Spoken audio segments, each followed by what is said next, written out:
We start, of course, with the breaking news that everyone is talking about. A grand jury in Manhattan has, in fact, indicted the former President Donald Trump, an historic indictment, as former President Trump becomes the first current or former president to ever face criminal charges. We don't know what those exact charges are just yet. They are still sealed. NBC's Alice Barr has more on today's historic news.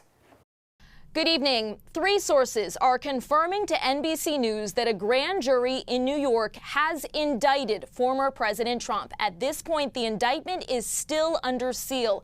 Important to remember that grand juries operate in secret by design. So until that document is unsealed, we don't know exactly what he has been charged with. What we do know is that the charge or charges all stem from a hush money investigation that Manhattan District Attorney Alvin Bragg has been leading, and this all relates to adult film star Stormy Daniels, that she was paid hush money during the 2016 presidential campaign. Daniels claims she had an affair with Mr. Trump a decade earlier in 2006, though he has repeatedly denied that claim.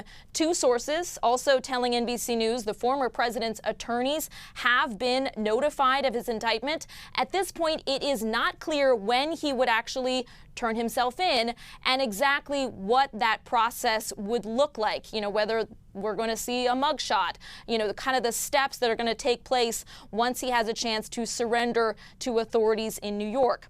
Mr. Trump's former attorney and fixer, Michael Cohen, testified about the hush money scheme to the grand jury. And he said in a statement today, quote, "I do take solace in validating the adage that no one is above the law, not even a former president." And this will be the first ever criminal case against a former president. Mr. Trump, of course, has repeatedly called this politically motivated. He has slammed this entire investigation from the start. He's also called Michael Cohen, who's really at the heart of this prosecution here. He has called him a liar.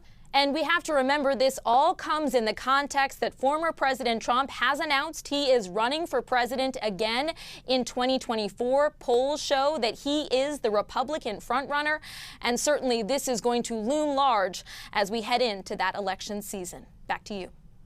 We'll have much more on this developing story coming up in less than 30 minutes on NBC Nightly News with Lester Holt, including more on the indictment, the legal case, and what all this means for the 2024 presidential race.